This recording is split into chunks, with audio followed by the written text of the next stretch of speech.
Good morning students, welcome back for today's class. তো আজকে আমাদের পয়েন্ট অফ ডিসকাশন হবে ইমানুয়েল কান্টের ফর্মস অফ সেন্সিবিলিটি। এটা হচ্ছে স্পেস অ্যান্ড টাইম। মনোযোগ দিয়ে শুনবে, তা বুঝতে অনেক কষ্ট।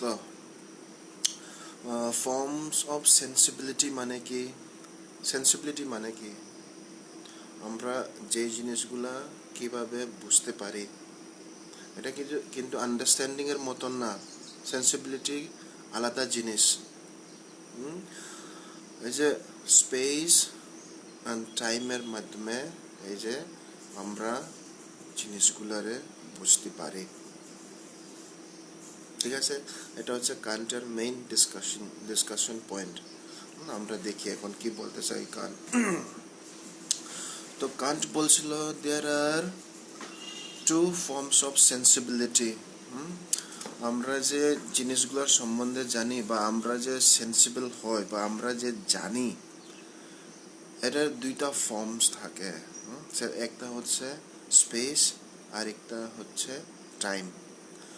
এই দুইটা জিনিস ছাড়া আমরা অ্যাকচুয়ালি কোনো কিছু বুঝতে পারি না এই পৃথিবীতে, কান্টের মতে।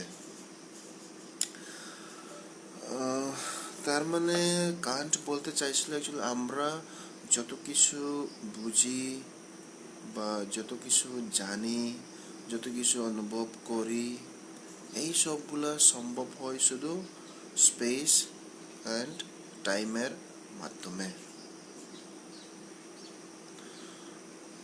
আমার এমন কি জিনিস আছে আমরা যে জানতে পারি বা দেখতে পারি স্পেস ছাড়া, যেটা স্পেসে নাই বা যেটা টাইমের বাইরে?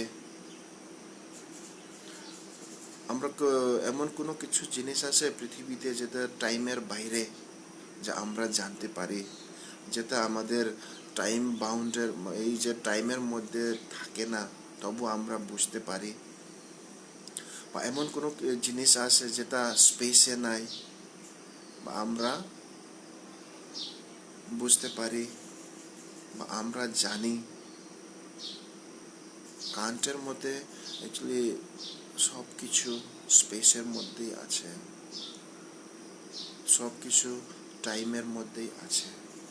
আমাদের যে অবজেক্ট অফ নলেজগুলা, okay? So all of your experiences and structured by time. তার মানে কি আমাদের যত কিছু এই যে অনুভব, যত কিছু এক্সপিরিয়েন্স, যত কিছু নলেজ, জ্ঞান, এইগুলো সব স্পেস অ্যান্ড টাইমের মাধ্যমে স্ট্রাকচার করা। এর মানে কি অ্যাকচুয়ালি সব কিছু এই যে স্পেস আর টাইম আমাদেরকে সাহায্য করে এই যে জানতে, বুঝতে, দেখতে, অনুভব করতে। তো তার জন্য অ্যাকচুয়ালি স্পেস অ্যান্ড টাইম যে কনসেপ্টটা কান্টের অ্যাকচুয়ালি বড় কনসেপ্ট। অ্যাকচুয়ালি আমি সংক্ষিপ্তভাবে ডিসকাশন করতেছি, কিন্তু ডিটেলসে যখন পড়তে যাই, অ্যাকচুয়ালি কান্টের সবচেয়ে বড় কন্ট্রিবিউশন বা বড় কনসেপ্ট হচ্ছে এই যে স্পেস অ্যান্ড টাইম। অনেক কিছুর সঙ্গে লিঙ্ক করে, তার main philosophy depend on space and time.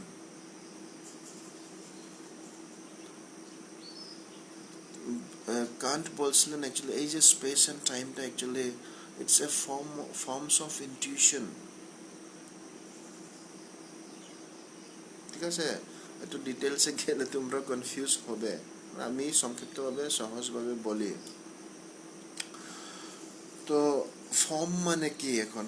আমরা তো বলছিল যে ফর্মস অফ ইনটিউশন, এই যে স্পেস অ্যান্ড টাইম দুটো আছে না, এরা অ্যাকচুয়ালি তারা ফর্মস অফ ইনটিউশন। ফর্মস মানে কি? Anything one might experience will have either spatial features. তার মানে আমরা যেই জিনিসগুলা এক্সপিরিয়েন্স করি, জানি, তারা কিন্তু এই যে সবসময় স্পেশিও টেম্পোরাল ফিচার থাকবে। তার মানে কি তারা এই যে স্পেসের মাধ্যমে থাকবে। কি কি কি ধরনের থাকবে? এটা হচ্ছে ধরনের এক্সটেনশন মানে কি, যে সাইজের মতন থাকে, এটা বাড়তে পারে, ছোট হতে পারে, বড় হতে পারে, এটা হচ্ছে এক্সটেনশন। তো যত কিছু জিনিস দেখি আমরা, এই যে ধরো না, এটা বড়, এটা ছোট করে দেখি, তার মানে এটা এক্সটেনশন। এটা তো স্পেসের মধ্যে থাকে। ধরো না 1 ফুট লম্বা, এটা এক্সটেনশন, এটা তো স্পেসের মধ্যে থাকে। আর 5 ফুট লম্বা হলেও তো স্পেসের মধ্যে থাকে। কারেন্টের মধ্যে অ্যাকচুয়ালি যত কিছু আমরা অনুভব করি বা এক্সপিরিয়েন্স করি বা জিনিসগুলো আছে, সেগুলা স্পেসের মধ্যে থাকে, টাইমের মধ্যে থাকে। তার জন্য বলছিল যে এই যে এক্সটেনশনটা, এই যে বড়তা, ছোট বড়তা স্পেসের মধ্যে থাকে। আচ্ছা, স্পেস মানে কি সেটা না বুঝলে কিন্তু আরেকবার বিপদ। স্পেস মানে আমরা যে খালি জায়গাটা দেখি, খালি জায়গা যে দেখি আমরা, এটা স্পেস। আর টাইম তো বুঝোই, সময়। তার জন্য বলছে আমরা যত কিছু দেখি, তাদের স্পেশিও টেম্পোরালের ফিচার থাকে। আর শেপ, এই যে শেপটা গোল না স্কোয়ার না ট্রায়াঙ্গেল, এইসব তো স্পেসের মধ্যে থাকে, স্পেশিও টেম্পোরাল। তারা ধরো না এইভাবে থাকবে, এইভাবে থাকবে, এইভাবে থাকবে, এটা তো স্পেসেই হবে। এটা স্পেশিও টেম্পোরাল ফিচার। তারপরে লোকেশন, কোথায় থাকবে, এখানে থাকবে, ওখানে থাকবে, সেখানে থাকবে, এসবও তো লোকেশনের ব্যাপার থাকে। আর এই লোকেশনটা কোথায় থাকে? স্পেসের মধ্যে।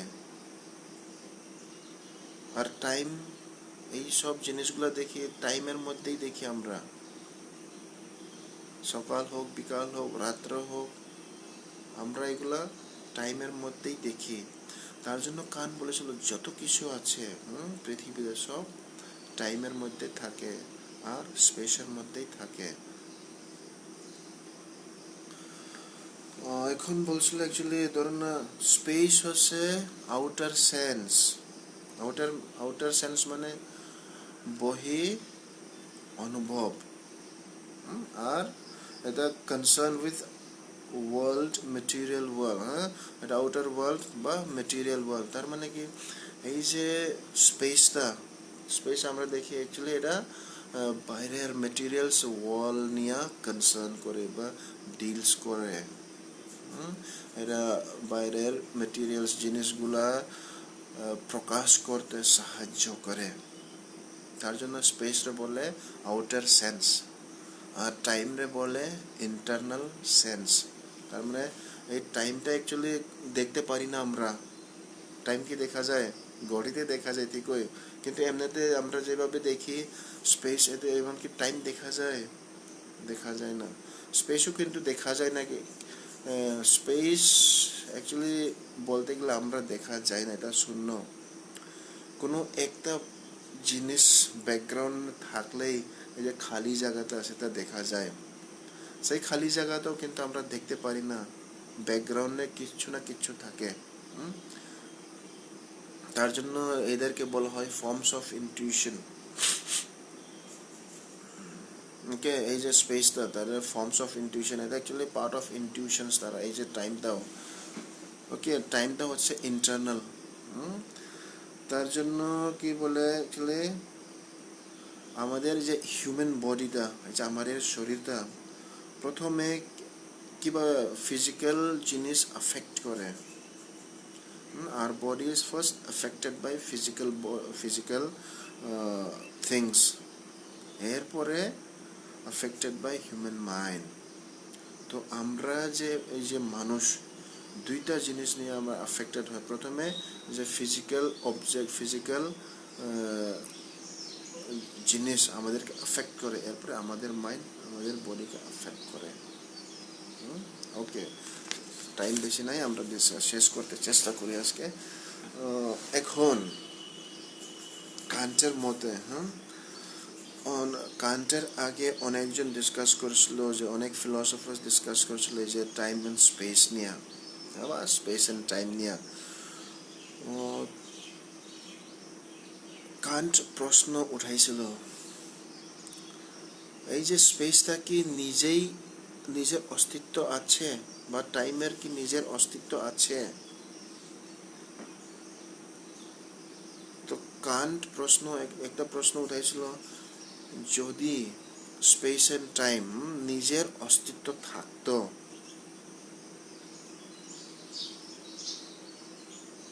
তাহলে কি হতে পারে? তার মানে তারা নিজের অস্তিত্ব যদি থাকে, তাহলে তারা নিশ্চয়ই সাবস্টেন্স হবে। সাবস্টেন্স জানো তোমরা? বাংলা দিয়ে আমি জানি না, সাবস্টেন্সও বোঝে যে আমি যে একজন ব্যক্তি, তুমি যে একজন ব্যক্তি, এই যে আমাদের সাবস্টেন্সও মেইন আছে, এই সাবস্টেন্সটাই তো আমাদের আমি অরিজিনাল আমি। তো আমি যদি একজন সাবস্টেন্স হয়ে থাকি, তাহলে আমার কি হতে পারে? আমার ফিজিক্যাল যদি চেঞ্জ হয়ে থাকে, তাহলে নিশ্চয়ই আমিও চেঞ্জ হব। ওকে, এটা হচ্ছে আমার সাবস্টেন্স, বেসিক আমার কোরটা হচ্ছে আমার সাবস্টেন্স। ধরো না, ম্যাটার যে বলে সাবস্টেন্স। তাহলে বলছিল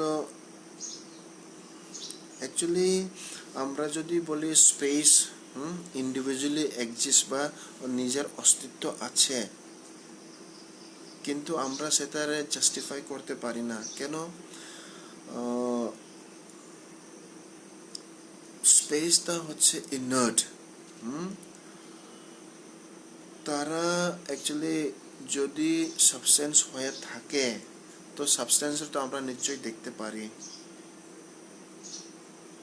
কেননা একজন সাবস্টেন্স যদি হয়ে থাকে, দেখতেই হবে। ধরো না, আমার সাবস্টেন্স আছে, একটা বস্তুর সাবস্টেন্স আছে, তারা আমরা দেখতে পারি।